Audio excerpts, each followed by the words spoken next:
Bueno, buenos días a todos. Estamos acá por iniciar la tercera y última charla de este pequeño ciclo de conferencias por YouTube.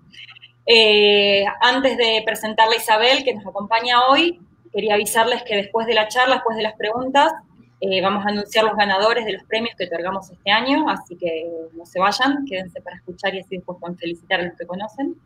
Y bueno, entonces empezar presentando a la doctora Isabel Gómez Villafañe, que ella es egresada de Cuba, tanto de la licenciatura como del doctorado, actualmente de la Facultad de Ciencias Naturales y Exactas de la UBA. Actualmente es investigadora independiente de CONICET y EJTP de la facultad. Lleva más de 22 años trabajando con ecología y parasitología de pequeños mamíferos, principalmente roedores, y los estudios parasitológicos estuvieron principalmente enfocados en enfermedades zoonóticas, como leptospirosis, triquinosis y salmonelosis. También realiza investigaciones en el uso de hábitat de la fauna en áreas protegidas, donde incluye tanto mamíferos grandes como el ciervo, el jabalí y el carpincho, y también se fue un poquito para las aves, y en el Parque Nacional Palmar está viendo el uso de hábitat en el ñandú.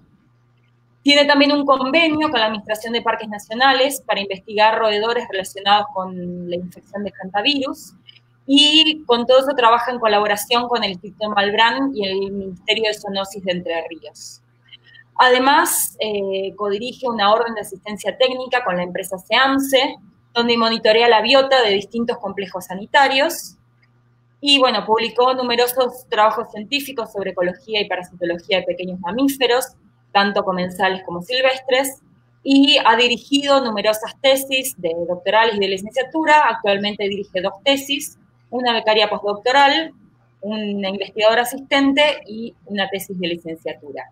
Y bueno, y esta charla de hoy se va como a cerrar con lo que habló Rodolfo Dircio el lunes, que terminó hablando un poco del rol de los roedores en las infecciones y todo eso, así que bueno, Isabel es la mejor persona para contarnos sobre eso.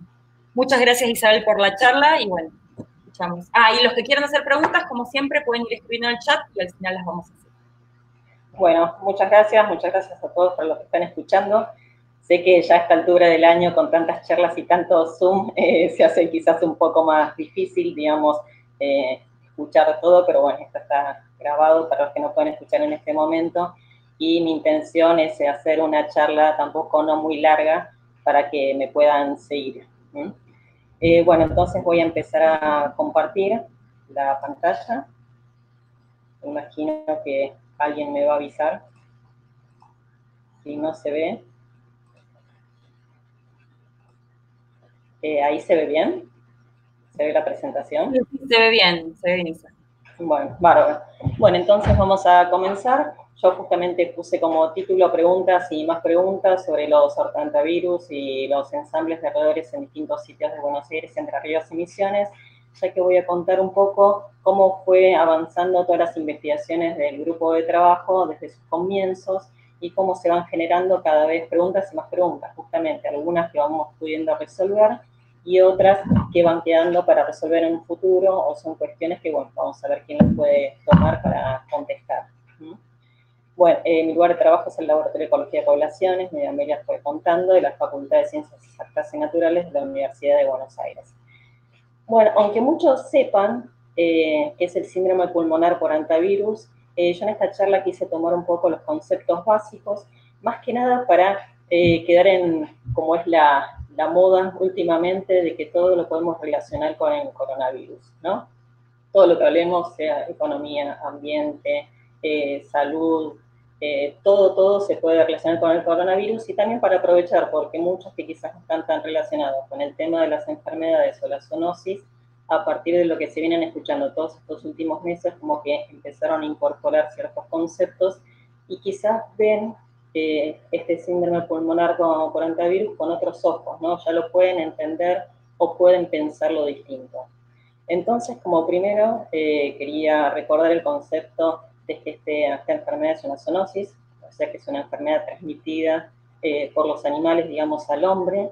En la comunidad, o en el ensamble, en este caso de los roedores, es un virus que naturalmente está en esta población de roedores y se transmite al humano cuando el humano toma en contacto con estos individuos.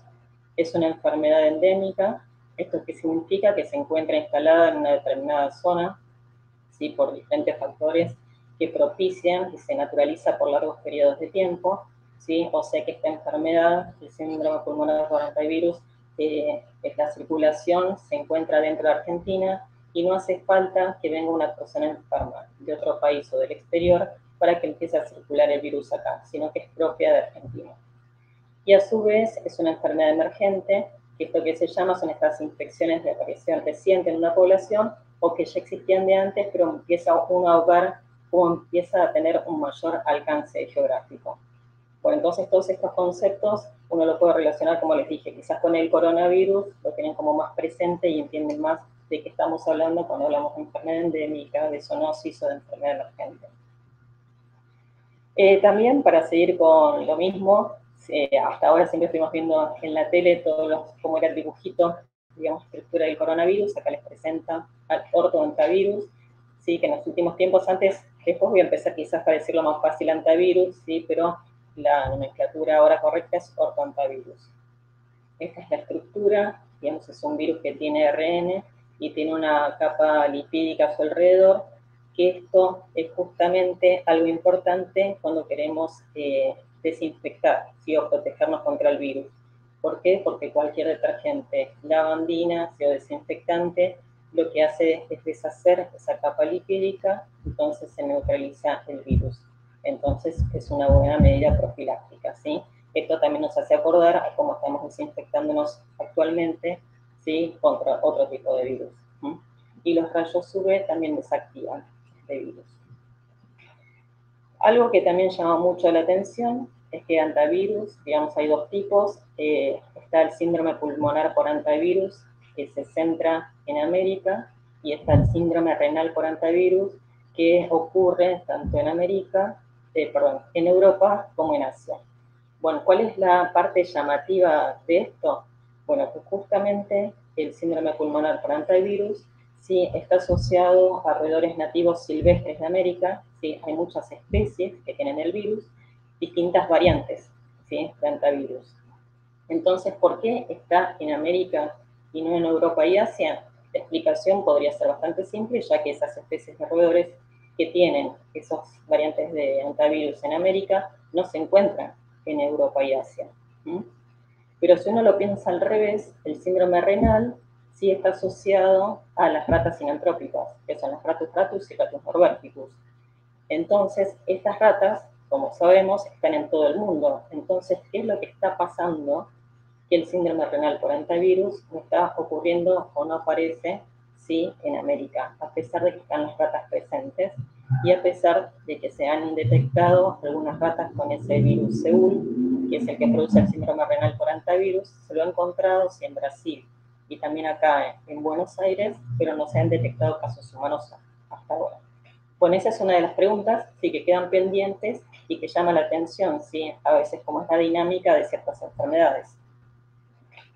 ¿Cómo se transmite? Bueno, entre los roedores se transmite el virus a través por vía horizontal, por saliva y mordeduras, y a los humanos se infecta por contacto directo con orina, saliva, heces de roedores infectados, o la vía principal por medio de aerosoles. Esto también tiene el factor común con el coronavirus, que los virus están en el aire, ¿sí? Volando, digamos, en aerosoles, y uno al respirar, ¿sí? Puede contraer la enfermedad, ¿sí? Entonces, entra el virus en el cuerpo y ahí uno empieza a desarrollar el síndrome pulmonar por antivirus. Lo que es menos frecuente en esta enfermedad es la transmisión interhumana. Por más que se haya detectado que hay transmisión, ¿sí? En humanos, sí se ha comprobado en el sur, en los últimos casos en el brote de Puyén, también se ha probado en Buenos Aires. Esta transmisión interhumana es menos frecuente. Entonces, ¿cuál es la ventaja de esto? Que nosotros viendo dónde están los hospedadores, en este caso los roedores, ¿sí? Y viendo dónde se distribuyen, cómo es el ciclo de abundancia y conociendo las características ecológicas de los hospedadores, podemos predecir hasta dónde puede llegar la infección. Entonces es más fácil controlar, es más fácil entender, ¿sí? Cuál es la dispersión del virus en el ambiente, por ejemplo, y donde puede haber más riesgo para el hombre de contraer la enfermedad. Esta es una gran ventaja con respecto, por ejemplo, al coronavirus, que al transmitirse de persona a persona, entonces la forma de controlar es mucho más complicada. ¿Cómo se confirma si una persona tiene esta enfermedad? Bueno, justamente, como también venimos escuchando, es por detección de anticuerpos, ¿sí? Con un análisis de sangre se puede ver si se tienen anticuerpos contra hantavirus y después por placa de tórax y otros ciertos estudios. En este caso, no existen vacunas, o sea que el tratamiento del paciente se fundamenta en medidas de sostén. ¿Esto qué significa? Que entonces los médicos tienen que ayudar al paciente a pasar la enfermedad. Entonces, justamente lo que importa es la rapidez del diagnóstico, ¿sí? Porque cuando antes se detecta o se confirma que una persona tiene hantavirus, se la puede tratar como tal y entonces es más probable que pueda superar esa enfermedad. La letalidad ha disminuido gracias a que entonces se conoce más sobre esta enfermedad, desde un 60% a un 30% en los últimos casos. Como ven, digamos, y comparan con la letalidad del coronavirus, el coronavirus estamos en 2-3%, ¿sí? Pero ¿por qué es tan grave? Porque justamente las transmisiones persona a persona y en muchos casos.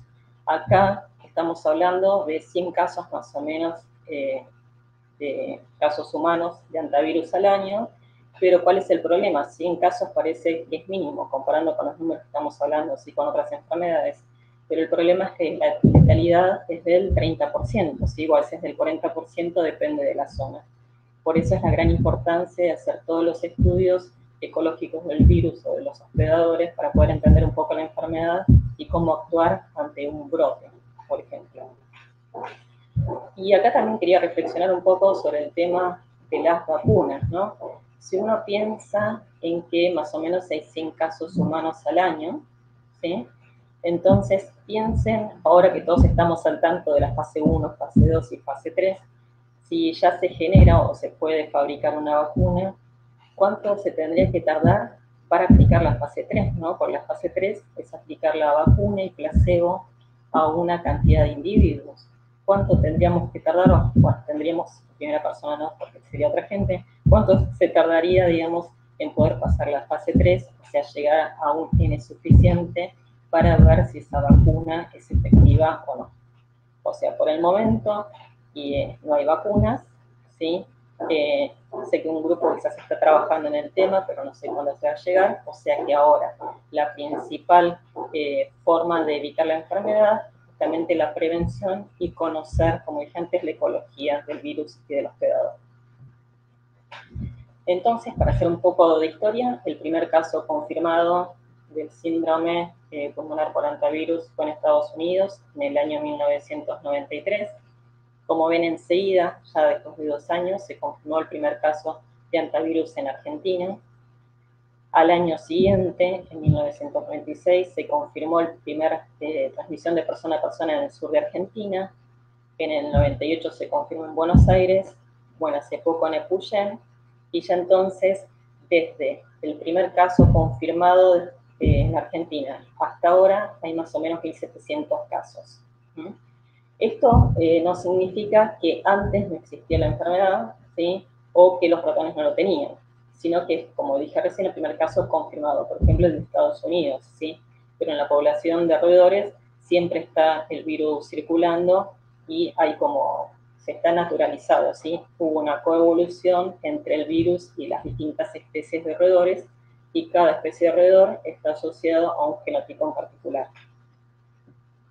Entonces, yendo más concretamente a nuestro trabajo de investigación, el estudio de los reservorios comenzaron en el Laboratorio de Ecología de Poblaciones a cargo de la doctora María Busch en el año 1999. Vamos a contar un poco, digamos, hay distintas zonas endémicas en Argentina de hantavirus, está la zona sur, ahí están los porcentajes, ¿sí? De incidencia, está la zona norte, Buenos Aires y Misiones. No, yo lo que voy a contar es lo que nos fuimos centrando en los últimos años, es en el estudio, ¿sí? De la comunidad de roedores en Buenos Aires, Entre Ríos y Misiones. Por supuesto que hay otros grupos de investigación que también están estudiando, Esto mismo en otras zonas, por ejemplo, el grupo de Recuarto, el grupo del sur de los Andes, ¿no? Pero yo me voy a centrar solamente en lo que nos involucra a nosotros. Disculpame, Isabel, si podés sacar, poner, ocultar el cartelito de abajo de la pantalla, porque a veces tapa algunas diapositivas. Ah, porque se ve, porque estoy como, claro, compartiendo pantalla completa. Dale, listo. Que no se veía, listo. Gracias. Bueno, entonces ahí comenzamos a hacernos las preguntas de cuál era el reservorio, sí, qué estaba pasando. Y ahí se nos empezaron a plantear, bueno, empecemos con los estudios. Entonces, en el Partido de Exaltación de la Cruz, como dije, María Busch comenzó un trabajo en 1999 y con los primeros años ya se pudo detectar dos hospedadores de antivirus, el Acodo-Nazarae y el Eurysemi flavescens. El Acodo-Nazarae se lo asocia y se pudo detectar que tenía el genotipo pergamino, que es una variante de antivirus que no se asocia a casos humanos, ¿sí? Y el 9,3% de los ratones que capturábamos estaba infectado, tenía anticuerpos para el virus. Por otro lado, también se pudo detectar el Eurysemi flavescens, sí, que también se pudo confirmar que tenía el genotipo Leishiguana, que es justamente el que se asocia a casos humanos de antivirus.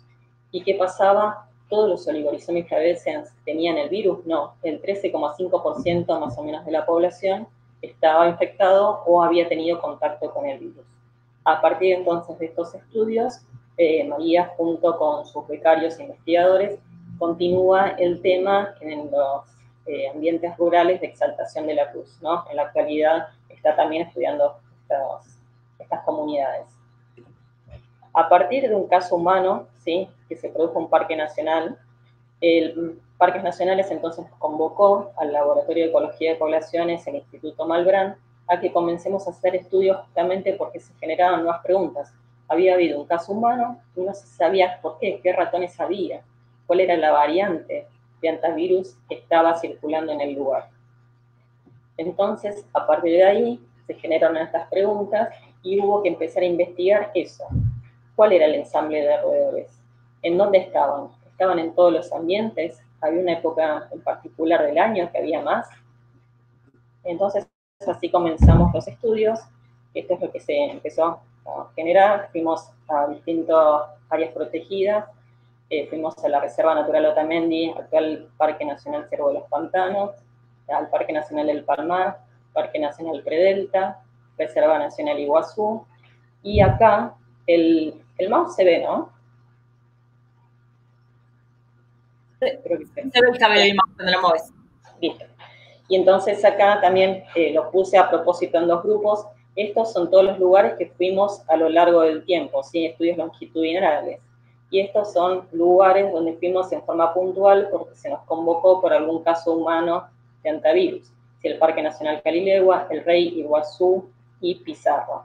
Entonces, ¿por qué los pongo en dos grupos? Porque justamente acá lo que quiero recalcar es que muchas veces lo que hay que hacer son estudios a largo plazo para poder contestar todas estas preguntas. Quizás un estudio puntual en un solo momento no alcanza. ¿Y qué pasó? Justamente en los lugares donde se fue en un solo momento, después de un caso humano, y que quizás mira inmediatamente después hasta que uno consigue los permisos, se convoca y se organiza, o la entidad que nos convoca logra tener los permisos o los recursos para que podamos ir, pasa un tiempo. Entonces, no es casualidad que en los lugares que se fue en un solo momento no se pudo detectar la especie, ¿sí?, que portaba el virus, el antivirus, y en cambio justamente en todos los lugares que se hicieron estudios a largo plazo, en todos ellos se encontraron individuos infectados, ¿sí?, con anticuerpos, ¿sí?, contra antivirus, o se pudo directamente también genotipar el virus y detectar cuál es. Y esto me parece algo muy interesante. Entonces, con esto se recalca que muchas veces para poder tomar medidas de prevención o medidas ante un brote, es importante todos los conocimientos que se tienen a largo plazo. No alcanza con que hay un caso e ir en el momento a ver qué está pasando, porque eso, digamos, no es suficiente. Con estos estudios a largo plazo, a veces empezaron a poder detectar las especies, ¿sí?, infectadas, recién en la segunda o tercera campaña. Bueno, de paso ahí puse una filmación de Procesando los Ratones, A veces estamos en condiciones más cómodas, otras no, pero siempre nos fuimos adaptando y nos gusta, digamos, a veces estar así en forma más agreste. Bueno, entonces les voy a empezar a contar un poco el primer estudio a largo plazo, que fue en el Parque Nacional El Palmar, con el Gualeguaychú, después les cuento que es un detalle. Se hicieron estudios desde el 2007 hasta el 2010, y primero les quiero contar qué pasó, digamos. A lo largo de todos esos años de ese estudio longitudinal, se pudieron capturar 5 especies de roedores, ¿no? Que son las que tengo numeradas acá. No hace falta, digamos, que sepan cuáles son, ¿sí? Solamente que son 5 especies, y cuando uno empieza a ver la bibliografía de qué es lo que ocurre con esas especies, qué es lo que se sabe, podemos tomar lo siguiente. Primero, que la especie Oligorisomys flavescens, que es el típico colilargo, se conoce que en la zona, ¿sí? Está Entre Ríos, era, digamos, el reservorio de antivirus, ¿sí? Estaba asociado a casos humanos. También capturamos la especie Acogonacerae, que como les dije antes, tiene un genotipo que no se asocia a casos humanos, pero en general tiene un porcentaje ¿sí? de individuos infectados muy alta, o sea que hay que seguir estudiando toda esta población por, en el caso que haya algún cambio hospedador o se vuelva infectivo para el humano. Y después también estaba capturando la especie Oligorisomys nigripes, que se conocía que era reservorio de antivirus en Brasil y en Misiones, ¿no? Estos son los conocimientos teóricos. A partir de estos estudios longitudinales, y Calomys pallidus, que también es reservorio de antivirus, pero solamente en Brasil. Por eso es que lo pinté con un color más clarito, ¿sí? Y entonces cuando vamos a hacer los estudios propios de este lugar, pudimos encontrar entonces individuos con anticuerpos contra antivirus. Pero el principal especie que portaba, digamos, el virus, era la especie Oligorisomys nigripes, que no era el que nosotros esperábamos para este lugar. Pero ¿qué pasaba? El 48% de las capturas, digamos, correspondía a esta especie. O sea que era la especie dominante en este lugar. Y el 17% de los individuos había tenido contacto con antivirus. Acá pongo máximo 50%, ya que este es un promedio general del porcentaje, pero había momentos o lugares donde podía aumentar mucho ese porcentaje o disminuir. ¿Y qué pasó? Acá empezaban las preguntas. ¿Esta especie? Porque no es la esperable. ¿Qué tendría? ¿El genotipo que se encuentra en Brasil y el genotipo que se encuentra en Misiones?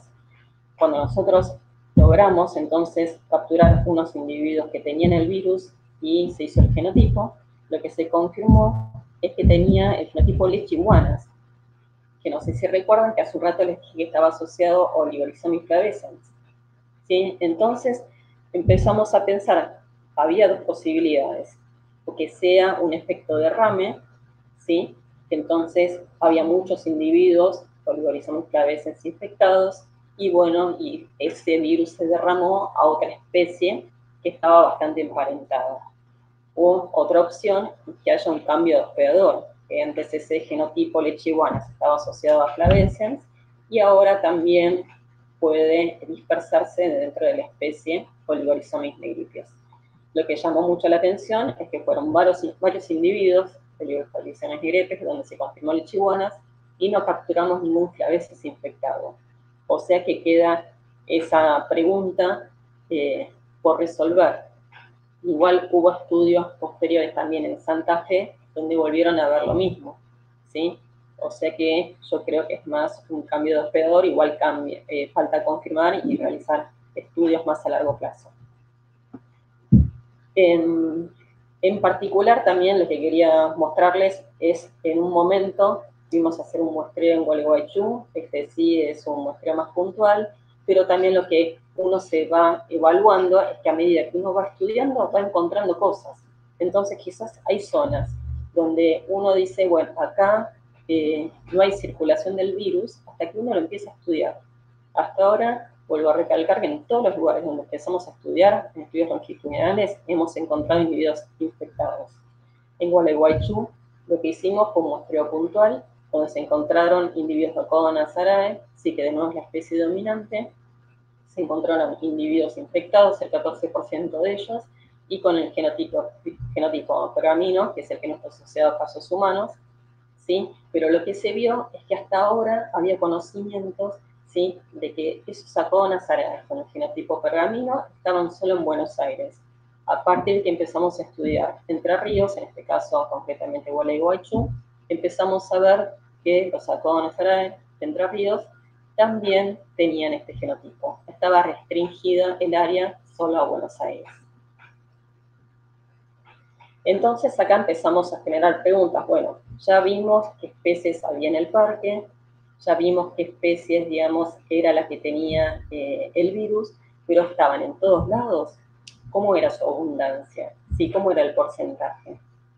Entonces lo que se hizo a lo largo de todos estos años fue hacer muestreos en distintos ambientes, en 7 ambientes del Parque Nacional del Palmar, y nos fuimos preguntando esas cosas que acabo de decir.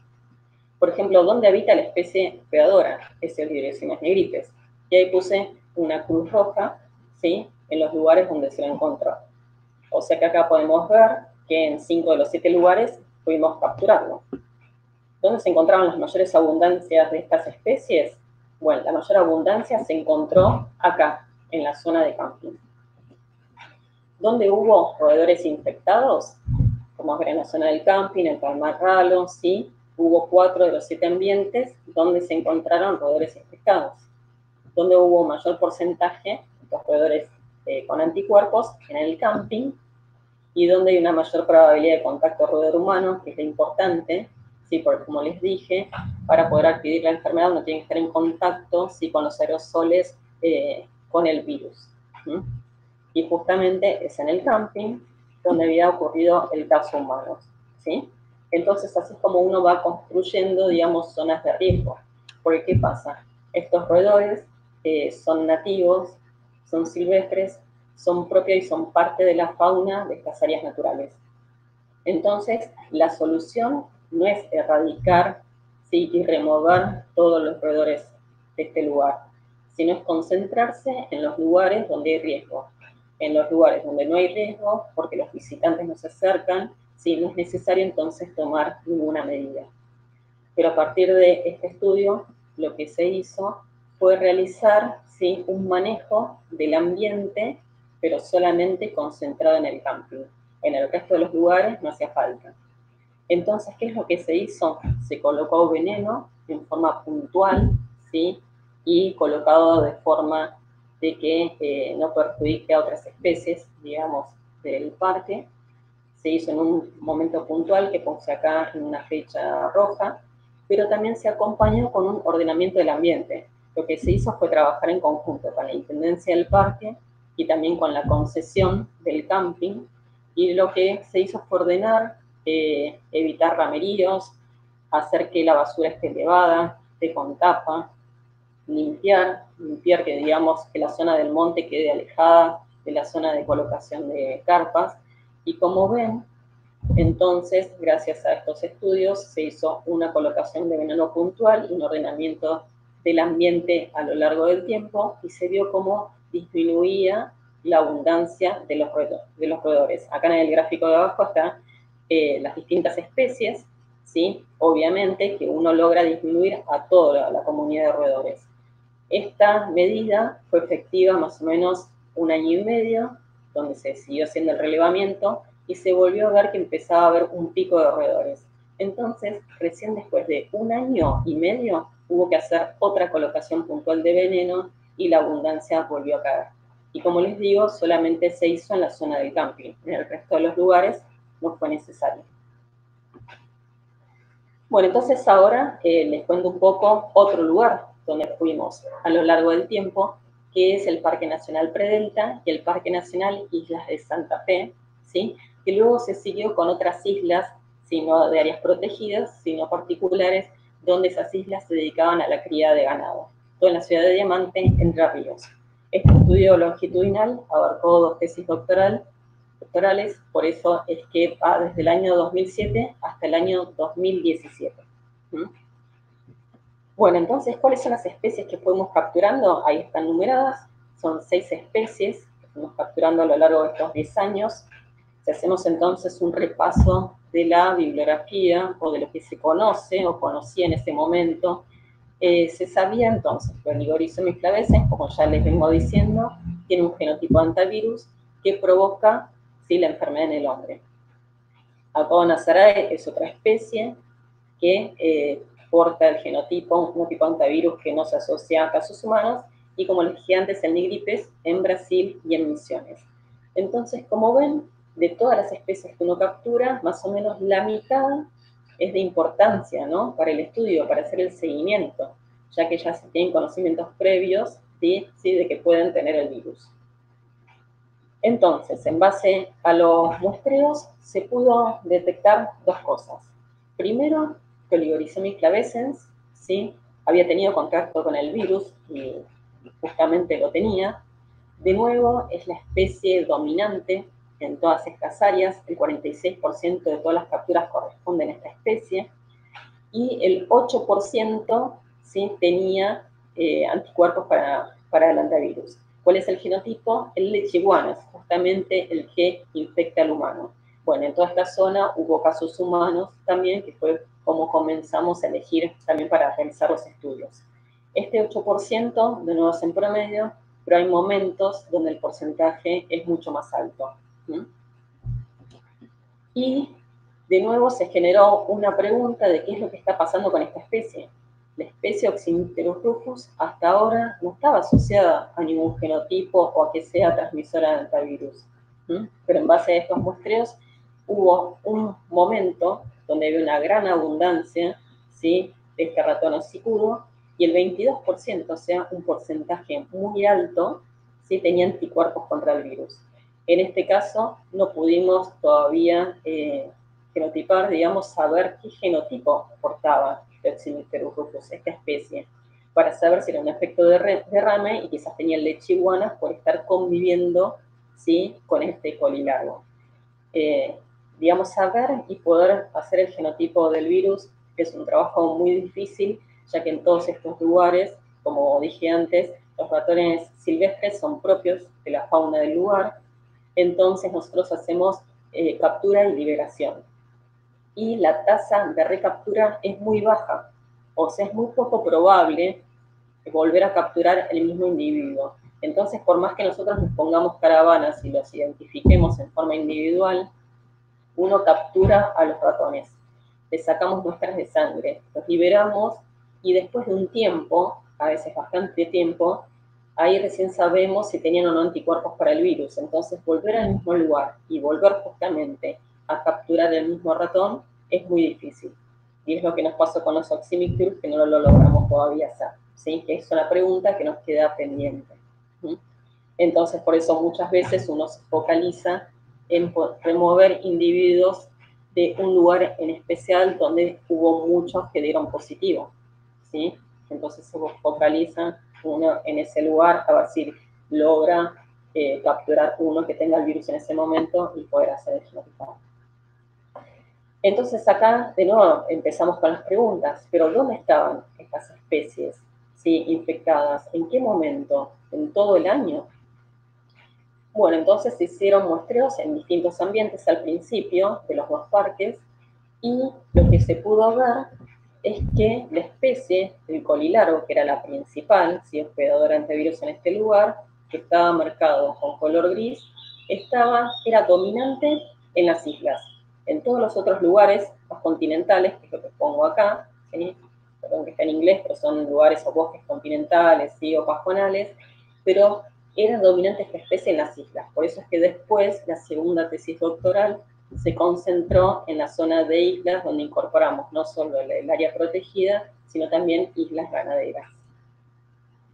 Y entonces, ¿qué es lo que se estuvo viendo? Bueno, justamente esta tesis doctoral al principio fue difícil, porque fue después de una gran inundación, y lo que pasaba es que después de la inundación no había ratones, no se podían capturar ninguno, pero justamente después fue un resultado muy importante, porque se vio que todas estas islas, cada tanto, son sometidos a una inundación. Yo digo como que la comunidad de ratones se resetea. Si no hay capturas, eso no significa que no haya ningún ratón, pero es una abundancia bajísima. Y después de un tiempo, lo que se veía era que siempre empezaban a capturarse lo que pongo acá, Oligorizomys clavescens, o F en rojo, uno empezaba a ver que las primeras capturas eran justamente estos colilargos. Entonces, ¿qué es lo que pasaba? Si acá les muestro un gráfico, sí, azul es otra especie, es la otra que tomó importancia en base a los resultados, que es Oxymipterus rufus, era al principio la dominante en ciertas islas que hemos estudiado, y rojo, que es el colilargo, era menos abundante. Después de una gran inundación, que está acá en la barra celeste, ¿sí? No se capturaron roedores, y después empezaron a capturarse cada vez más colilargos, ¿sí? Fue el primero que pudo recuperarse, mientras que las otras especies sí se mantuvieron sin capturas o en abundancias muy bajas, y recién después de un tiempo, entonces se empezó a recuperarse Oxymipterus rufus. Entonces es una dinámica que se da en este sistema, que entonces justamente hay que tener mucho cuidado. Luego las grandes inundaciones, porque es el momento donde aprovecha para restablecerse este colilargo, justamente porque tiene una habilidad para hacerlo. Pero entonces decíamos, ¿cómo se mueven? ¿Por qué esta especie es la primera que aparece? Entonces, acá es donde aplicamos la técnica de hilo tracking o hilo rastreo, que es pegarle un hilo en el lomo al ratón y liberarlo. Este no es un colilargo, pero es la única filmación que tengo, que logramos hacer, digamos, de la liberación de un ratón.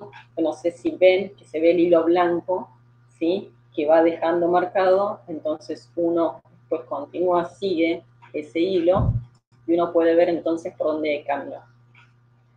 Tenemos pocas filmaciones y quizás, por lo menos yo, no tantas fotos, porque uno en el momento está con el traje, la máscara y todo, y es muy difícil entonces ponerse el tiempo y estar limpio como para dedicarse a esto.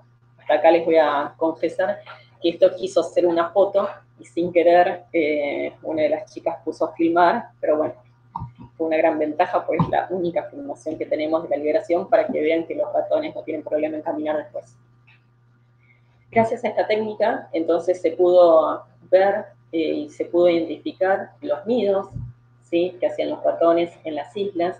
Se pudo ver que estos colilargos trepaban más de 4 metros de altura en los árboles, aprovechaban todas las enredaderas, se acercaban a los ríos, ¿sí? Y después haciendo seguimiento también con radiocollares, focalizándose en la especie de colilargo, también pudo verse que había individuos donde su área de acción llegaba a ser de casi 2 hectáreas, o sea que se movían mucho. Y como ven acá, cada color es un individuo distinto. Entonces se ve cómo se superponen los movimientos sobre el área de acción, ¿sí? De distintos individuos de la misma población de colilargo. Y acá ven cómo se acercan, ¿sí? Al borde del río y vuelven. Y estos individuos, acá había tanto infectados, o sea que tenían anticuerpos, ¿sí? Contra hantavirus, como no. Y se ven que todos se superponen, o sea que podría haber una gran probabilidad de que se vayan transmitiendo el virus entre ellos, y la parte de movimientos o comportamiento no cambiaba, ¿sí? Era igual independientemente si estaba infectado o no. En el estudio que hicimos a largo plazo en Otamendi, ahora les cuento, porque como ven, la importancia de hacer este estudio ecológico a largo plazo tiene distintos ambientes, porque cada ambiente tiene su propia dinámica y sus propias variables, sí que están asociadas a los cambios de abundancia de las especies. Cada lugar tiene su propio ensamble de especies, ¿sí? Tiene su propia especie hospedadora, ¿sí? Y tiene sus propias variables que se asocian a esa dinámica poblacional de las especies que uno encuentra. Bueno, en Otamendi se hizo el estudio a lo largo de varios años, desde el 2007 hasta el 2012. Acá se ven algunos de los ambientes que fuimos estudiando. Cuando uno mira las especies de roedores capturados, uno ve toda esta lista, esta es la riqueza de especies que pudimos capturar, que fueron 7 especies. Hacemos una evaluación, entonces, ¿cuáles serían de importancia sin ver los anticuerpos? Digamos, en base a bibliografía o conocimientos que se tenían. Bueno, en este lugar era propio Apodonasarae, ¿sí? Del que no se asocia a enfermedades en el humano nuevo, la vence es que sí, y Nigripes, pero en Brasil y Misiones. Después, cuando fuimos concretamente a la evaluación nuestra con los individuos capturados, ¿qué pudimos ver? Bueno, que justamente había un gran porcentaje, ¿sí?, de Apodonaceae que estaban infectados, que tenían anticuerpos, o sea, el 22% de los individuos lo tenía, y tenía el genotipo pergamino, que era el esperado, que es el que no se asocia a casos humanos. En este caso, fue una ventaja porque como no se asocia a casos humanos, no hay que removerlos si están cerca de quizás de viviendas o lugares, ya que no hay riesgo por ahora, entonces se puede seguir toda la población de roedores a lo largo del tiempo sin intervenir de ninguna forma. El Apodonaceae era una de las especies de nuevo más dominantes del lugar, el 31% de las capturas correspondían a este, y lo que también pudimos ver es un individuo, ¿sí?, que tenía anticuerpos contra el hantavirus, que era del Tamiz kempi, que es una especie también muy cercana a Apodonaceae, ¿no?, genéticamente. Entonces, en este individuo en particular, no se pudo saber cuál era el genotipo, pero fue uno solo. Entonces, suponemos que fue también un efecto de derrame, digamos, por estar conviviendo con la especie Apodonaceae. También acá nos hicimos distintas preguntas, cuál era la abundancia, dónde estaban, cómo se movían, pero en este caso hicimos un estudio para ver los movimientos de los ratones mediante la técnica de hilo-tracking, pero siguiendo varias especies, no solamente las hospedadoras de hantavirus, ¿sí? Seguimos todas las especies. Acá de nuevo quise aprovechar esta presentación para poner las filmaciones que teníamos para hacerlo un poco más linda, pero esto es un simulacro de seguimiento, ojalá fuese tan fácil. Digamos, había lugares donde el hilo se escondía muy abajo de la vegetación, en pasto seco, y quizás uno estaba, no sé, 2 horas siguiendo el hilo y había avanzado 1 metro. Fue un trabajo muy difícil. Había veces donde el ratón aprovechaba y seguía los caminos que se ven acá y era más fácil, pero bueno, fue complicado. Bueno, esta es una muestra de uno de los ambientes donde se estudió, pero gracias a este estudio pudieron verse, por ejemplo, muchos caminos marcados por ratones, y a cada especie de ratón o individuo se ponía un hilo con distinto color. Entonces se pudo ver que todas las especies de ratones aprovechaban los mismos túneles o la misma vegetación donde ya era fácil pasar, ¿sí?, para caminar. Entonces, al principio nosotros pensábamos que había como una competencia entre especies y no iban a compartir los caminos, pero no, se vio que aprovechaban los lugares más fáciles para pasar, entonces todas las especies compartían los mismos túneles, los mismos recorridos. También se lograron ver nidos, y acá no sé si llegan a ver, también pudimos ver en un momento una víbora en Otamendi, donde justo le pasaba el hilo de un ratón por arriba. Lo que no sabemos es que si la víbora se ubicó antes o después de haber pasado el ratón, ¿no? Pero una conclusión muy importante de estos estudios fue justamente que todas las especies aprovechan los mismos lugares, ¿sí? No hay segregación espacial con respecto a eso.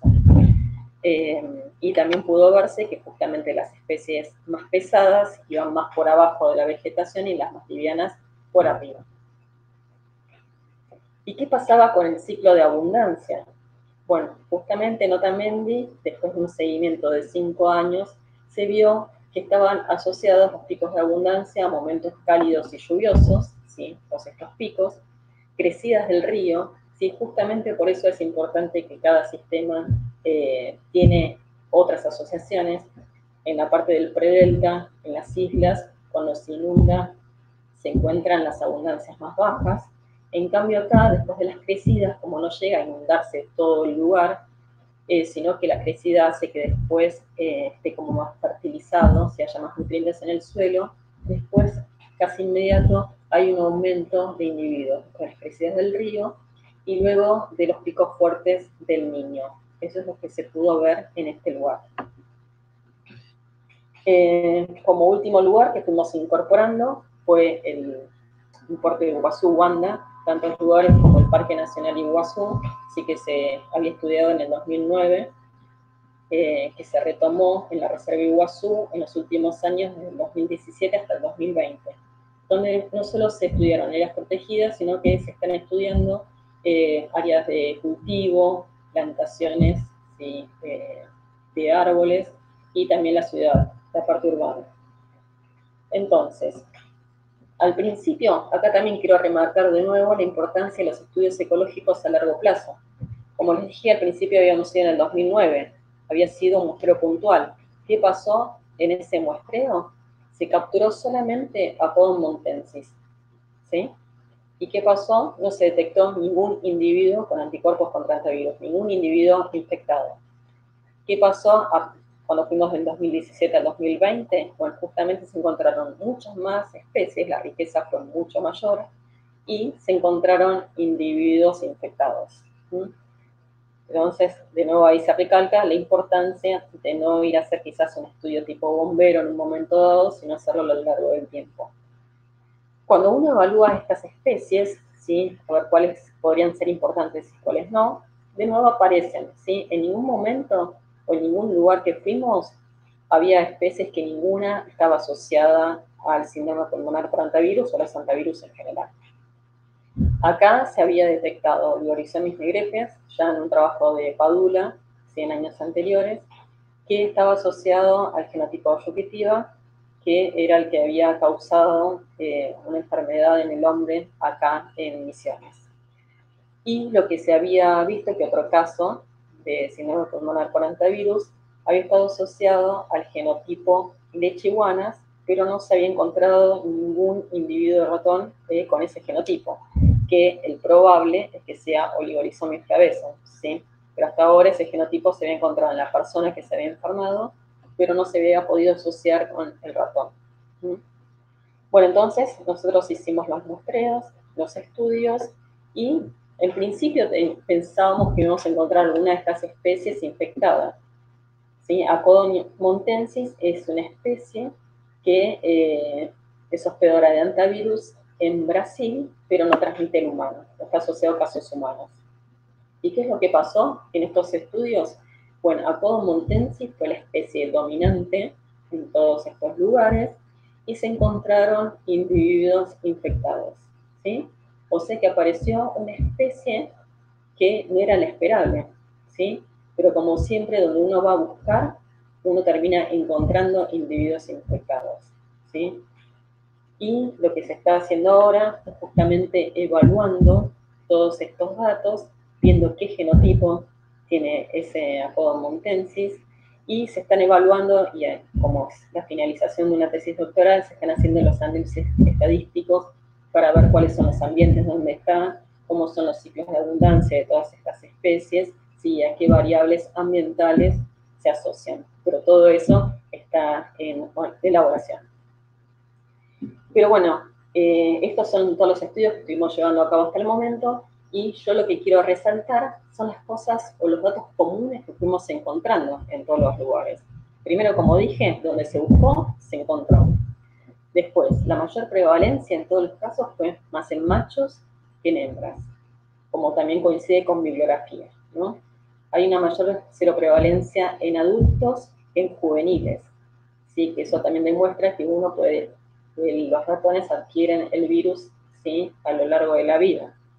Después también se pudo ver en todos los casos que no varía la condición física del roedor. O sea, ¿esto qué significa? Que el virus no le trae un perjuicio a los individuos, ¿sí? O sea que es parte natural, digamos, que estos individuos tengan el virus, ¿sí? Y no les trae ningún problema. Esto se contrapone con alguna bibliografía de Estados Unidos donde sí vieron que cambiaba la condición física, pero acá, en todos los que vimos, no ocurrió. También algo que llama mucho la atención, ¿sí? Es que siempre coincide en que la especie infectada es la especie dominante. Entonces, ¿qué pasa? Hay un umbral de abundancia a partir de la cual empieza a haber transmisión del virus, o es un tema de detección. Pero todos los coinciden, en todos los sitios, que la especie más abundante es la que se encuentra infectada. También vemos que cuando hay más individuos, en totales de una especie, encontramos más individuos infectados, pero el porcentaje no cambia, o sea que el porcentaje más o menos siempre se mantiene en ese 10%. Y también algo que ocurrió en todos los lugares es que hay focalidad espacial. ¿Esto qué significa? Que por más que esta especie que detectamos que es hospedadora de hantavirus está como vimos, por ejemplo, en el Palmar, en 7 ambientes, ¿sí? En 5 de ellos hay individuos infectados, no en los 7. Lo mismo pasa con las islas de Diamante, del predelta, ¿sí? Por más que la especie estaba presente en todas las islas, hay unas islas en particular donde está la población de colilargos infectados, ¿sí? Entonces hay una focalidad espacial. Hay algo que determina que haya transmisión de virus en ciertos lugares y en ciertos no. Y otra cosa que llama la atención es que también en todos los lugares, ¿sí? Hubo lo que se llama spillovers, ¿sí? O efecto de derrame, que se encontraron individuos infectados en una especie que no se esperaba, ¿no? En todos los casos ocurrió esto. Es otro factor común de todas las investigaciones. Algo por último que también me gustaría remarcar es que también los roedores que se determinaron como hospedadores son roedores silvestres, donde ocupan ambientes agrestes, pero en todos los casos también donde se evaluó se lo encontró asociado a ambientes humanos. Sí, se los capturó en lugares agrestes, pero cerca de construcciones, cerca de galpones, ¿sí? De monturas, en la zona del camping, también cerca de galpones de herramientas o galpones de monturas de animales, o también en lugares, por ejemplo, donde habitan pescadores, ¿sí? Donde arman sus lugares transitorios que se quedan, por ejemplo, una semana mientras pescan y después se van, ¿sí? Entonces los ratones, por más que sean silvestres, no es que están en lugares donde el hombre no está, sino que muchas veces está asociado justamente el riesgo de adquisición de la enfermedad. Esta es otra de las islas donde se capturó el colilargo y otro tipo de ambientes donde también se lo capturó. Bueno, entonces de esta forma lo que estuvimos haciendo, en resumen, es estudiando la comunidad de roedores, viendo qué especies había, cuáles estaban infectados, cómo era la abundancia, los signos de abundancia, cómo era el comportamiento, el uso del espacio, las variables que estaban asociadas a estos ciclos de abundancia y por consiguiente dónde había mayor riesgo, ¿sí? Para la salud humana. Entonces, bueno, todos estos trabajos se hicieron enmarcados, digamos, en varias tesis doctorales de Victoria Badel, Malena Maroli, Eliana Burgos, ¿sí? De unas tesis de licenciatura, como la de Janina Espósito, Belén Casignani, y becas estímulo, UBA, también que ayudaron a que se puedan llevar a cabo estas investigaciones, que los becarios fueron Francisco García Erice y Lara Thornton, y tesina de maestría de Mariano Herman. Y obviamente un montón de gente que acompañó al campo, bueno, y ayudó a que esto se pueda llevar a cabo. Bueno, muchas gracias. Eso es todo. Bueno, muchísimas gracias, Isabel. La verdad es que muy interesante la charla. Una cantidad de trabajo de campo importante con un gran equipo, así que la verdad es que eso remarcable, me parece. Sí, sí. Te hago las preguntas. La primera fue de Katerina Savchenko, que pregunta si hay estudios de los caminos mencionados donde estaba Flavescens y Nigripes. Uy, se me cortó. Los caminos, los dos. Perdón, se me cortó. Si hay estudios donde están Nigripes y Flavescens juntos. Claro, en los caminos sobre todo. La pregunta fue después de lo que contaste de los estudios esos que usaban los mismos caminos y eso. No, eso no lo llegamos a detectar, porque los lugares donde se hicieron estos estudios de caminos fue en Otamendi, donde Nigripes capturamos muy poquitito, o sea que el estudio de movimientos no lo hicimos, solamente lo hicimos con Flavescens, y en Predelta, donde centramos solamente en Flavescens, ¿sí? Lo que sí vimos fueron que se relacionaban mucho los caminos, pero con otras especies, Oxymicterus, ¿sí? Acodon, pero justamente estos dos colilargos, no, eso no lo pudimos evaluar. Bien. Y Ricardo Ojeda, que, bueno, al igual que Caterina, que dice que es muy interesante la charla, y pregunta si puedes comentar si hay estudios relacionando la dinámica de abundancias observadas con el estado de ensamble de depredadores en los distintos sitios. Bueno, esa es una buena pregunta, porque es algo que siempre nos queda picando, ¿sí? Sobre todo porque muchas veces nosotros ponemos trampas, nos ha pasado, que ponemos trampas y después al día siguiente están todas cerradas. O sea que hay un depredador o algún animal grande que está dando vueltas por ahí. Y hasta a veces yo fui caminando, iba poniendo las trampas y escuchaba pasitos atrás mío y se escuchaban las trampas, tac, tac, tac, y las iba cerrando, que me daba una bronca porque era todo una logística para poner las trampas y después quedan todas cerradas. Nuestra intención es empezar a hacerlo. Lo que pasa es que la parte logística ya de los ratones es tan grande, lleva tanto esfuerzo, que sumarle la parte de depredadores todavía no lo hicimos. Justamente yo presenté una becaria doctoral que hay que ver si sale, incorporando también predadores, también de trampas cámara, como para no sumar tanto trabajo de campo. Y ahí vamos a evaluar esto. Lo que también en un momento tenemos pensado es porque en el Parque Nacional del Palmar tenemos los datos de ratones, que les mostré ahora, y no justo en forma simultánea, pero con esto de que estuvimos haciendo estudios con trampas cámara de animales más grandes, y Ricardo Ugler también estuvo en el lugar estudiando zorros, o sea que está la idea en algún momento juntar toda esa información a ver si logramos tener algo de los ciclos, si del ratón con los predadores. Sí. Bien. Seguimos con Rodrigo Alonso, que también excelente charla, y pregunta si encontraron alguna relación entre la diversidad del ensamble de roedores y la prevalencia de hantavirus. No, ese es un tema que estuvo muy en auge, que es el efecto dilución, ¿no? Como que se asocia que cuando hay una mayor diversidad de especies, entonces la seroprevalencia de hantavirus es menor. Yo tengo una idea, digamos, de que ese pensamiento se generó en principio con aquellas enfermedades que estaban mediadas por un vector, por ejemplo, por un mosquito. Entonces ahí tiene sentido, porque el mosquito no discrimina, por ejemplo, puede picar a cualquier especie, entonces cuando más especies hay y hay una sola, digamos que es hospedadora, hay efecto de dilución, porque que justo le vaya a picar a la especie que va a dispersar el virus es menos probable. En este caso, con los roedores no lo observamos. Esta Victoria Badel hizo algún trabajo, digamos, publicó un trabajo donde evaluó si existía el efecto de dilución, evaluando trabajos publicados en el mundo. Digamos, en el mundo, en América, porque el síndrome pulmonar está solo en América. Y a pesar de que se había publicado mucho sobre eso, también para hantavirus, cuando se hace un estudio más fino, se ve que no hay una asociación entre la diversidad de especies, o sea, la riqueza de especies, y la seroprevalencia de hantavirus en esa especie hospedadora. Lo único que se vio es que hay una asociación que cuando esa especie hospedadora es más dominante, ¿sí?, en la comunidad, entonces la seroprevalencia aumenta.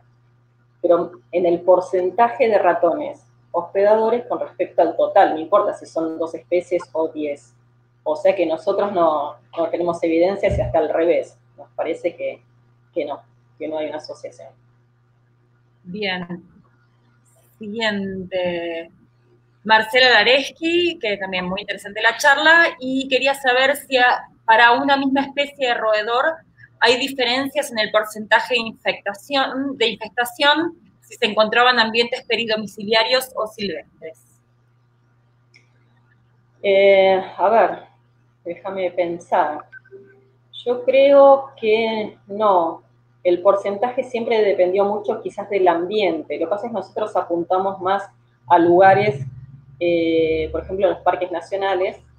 Lo que se vio es que estaban asociados, por ejemplo, no en el porcentaje, pero donde había más colilargos era en la zona del camping, donde estuvo lleno. En los otros lugares estaba más equiparado con otras especies. Entonces, de nuevo, en lugares donde había montura, en las islas donde quizás los pescadores armaban sus chocitas, ¿sí? Pero digamos, el porcentaje en sí, no hubo diferencias. Bien. Porque tenemos un montón de preguntas. Sí, voy a tomar un mate. Dale. Mientras te voy haciendo de Melina Brividoro, que tiene 3 preguntas, así que vamos una por una. La primera es si existe registro de algún hospedador alternativo para el virus que no sean roedores. se ha encontrado, digamos, algún antivirus en murciélagos en Brasil. Se está como teniendo esa sospecha.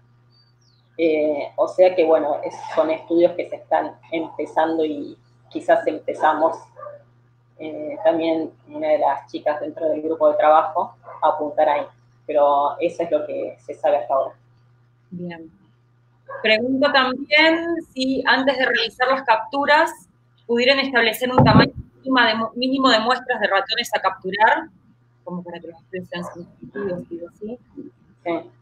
Eso es muy difícil. Hasta a veces, bueno, a veces no, siempre nos piden en los permisos cuál es el número de individuos que queremos capturar. Y es muy relativo. Por eso es un trabajo, no sé si se llega a apreciar, bueno, que trabajan los ratones lo saben. Es un trabajo enorme, porque digamos que vamos apuntando a distintos lugares, que a veces quedan muy lejos de nuestro domicilio, y lo que apuntamos más que nada... Live streaming is on. Hola, ahí volví. Volvimos. Lo que estaba contando es que nosotros, es un trabajo muy difícil ir al campo, es un trabajo físico importante, ir hasta los lugares, poner las trampas. El tema del seguimiento, por ejemplo, de los hilos, son horas y horas estar agachados en el piso, a veces con máscaras, porque algunas de las especies pueden transmitir antivirus.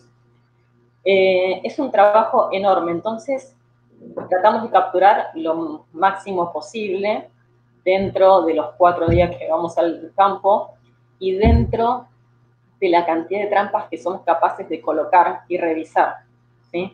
Entonces, lo que determina más es, por eso, el esfuerzo de captura, o sea, número de trampas y número de días, que el número de individuos que queremos capturar. Lo único que hicimos una vez, que también fue un trabajo enorme, pero fue con el tema de los radiocollares. Ahí teníamos 10 radiocollares disponibles que nos habían donado. Entonces queríamos usar los 10 y era un trabajo muy importante y había que dedicarle las 24 horas del día durante muchos días. Entonces ese fue el único estudio donde dijimos, hasta que no tenemos los 10 individuos, los seguimos hasta que se le cae el collar o lo que pase, no paramos. Entonces fue una aposta, bueno, primero Malena Maroli fue la que llevó a cabo eso, y bueno, y yo fui un par de días, después la fue ayudando a otra gente que fuimos rotando, pero Malena siempre se quedó, y era no dormir ni de día ni de noche, bueno, era dormir de a 3 horas, porque cada 3 horas era ir a buscar la señal, si no es que nos llegaba el indicativo por satélite. Entonces, entiendo la pregunta de que estaría bueno tener un N mínimo para justamente saber si cuando uno no encuentra individuos con anticuerpos es por un bajo número, ¿sí? O porque realmente no lo tiene. Entiendo la pregunta y estoy de acuerdo, pero a veces uno hace lo que puede dentro de lo posible. Bien. Y sobre todo que tiene estos ciclos erráticos. Hay especies, por ejemplo, el acodon, que siempre está, y el colilargo tiene unos ciclos muy erráticos. De golpe explota y de golpe uno no captura nada. Entonces, quizás ahora sabiendo un poquito cuándo sería el momento de su máxima abundancia, pueda apuntar.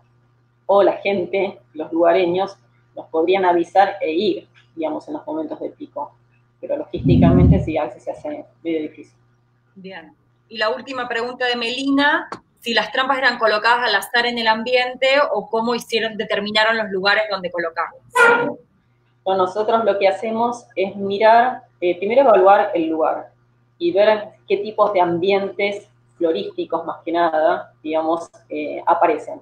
Entonces, por ejemplo, vemos que hay bosques, vemos que hay pajonales, entonces primero elegimos qué ambientes distintos puede haber, que en esos ambientes entonces justamente van a estar habitadas por distintas especies de roedores, y después ponemos trampas, pero en forma sistemática, son líneas, ¿no? Líneas y cada 10 metros ponemos una trampa.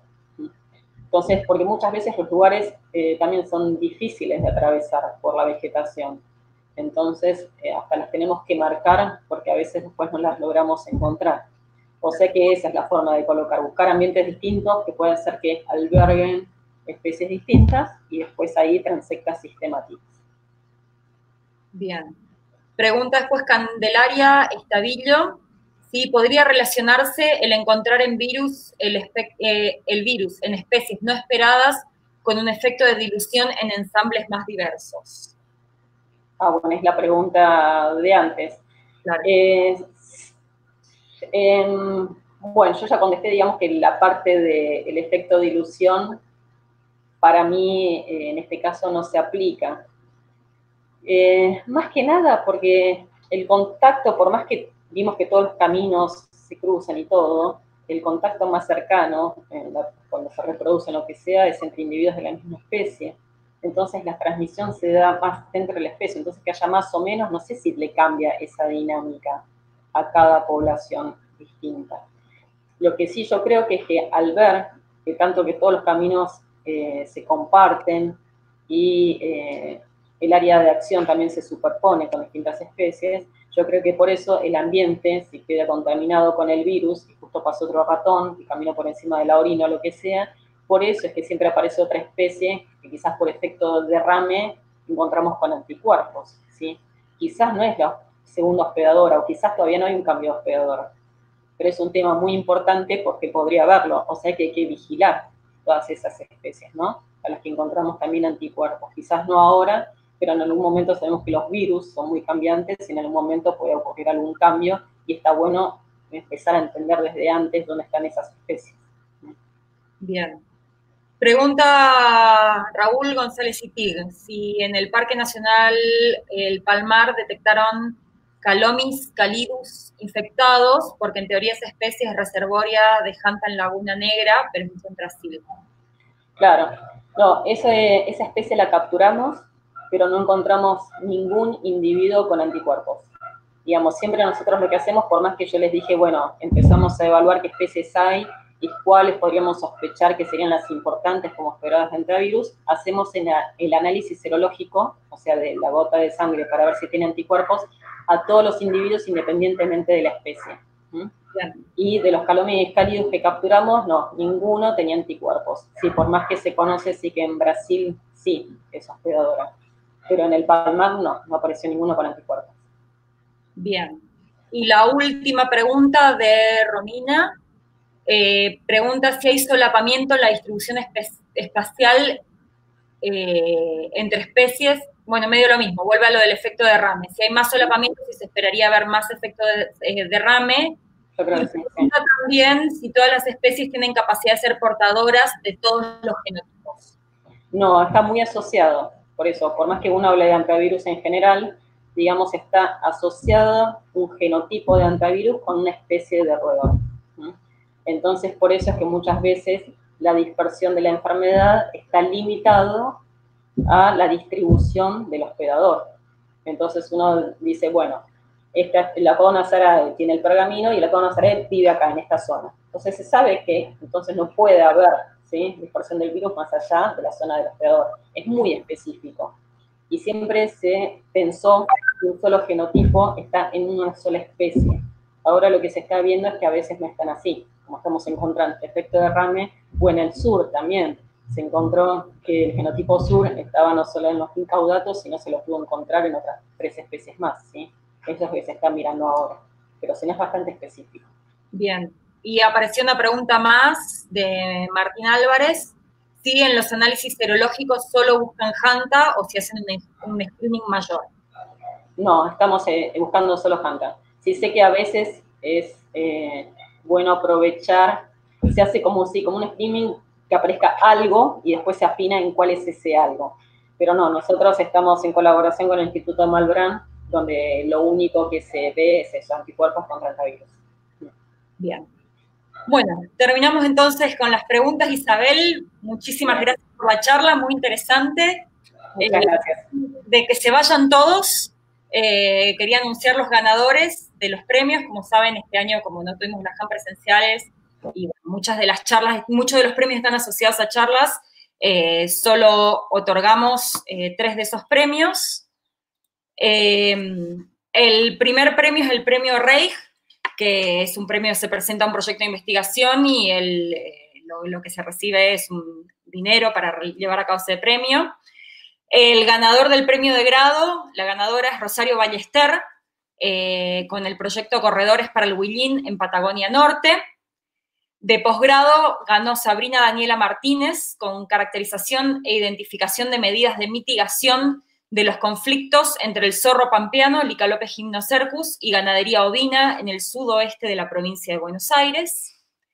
Tenemos también el premio Carol y James Patton, que es un premio en realidad que otorga la ASM, que es una membresía por 3 años para esa sociedad, y lo ganó Celina Carrizo, con el proyecto presentado que fue Evaluación de la respuesta inmune de la fase aguda en diferentes condiciones de temperatura ambiente en el roedor subterráneo Ctenomys talarum.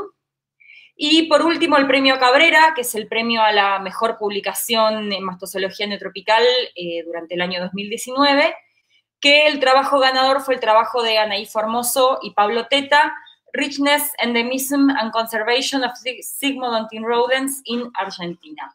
Así que bueno, felicitaciones a todos los ganadores, ya nos vamos a estar contactando con ustedes. Y bueno, agradecerles a todos los que estuvieron escuchando estas charlas, a los conferencistas que participaron y a todos los miembros de la comisión directiva y de la comisión de difusión que me ayudaron a organizar, coordinar y hacer que todo esto funcione. Así que bueno, gracias y esperamos vernos todos en Iguazú el año que viene.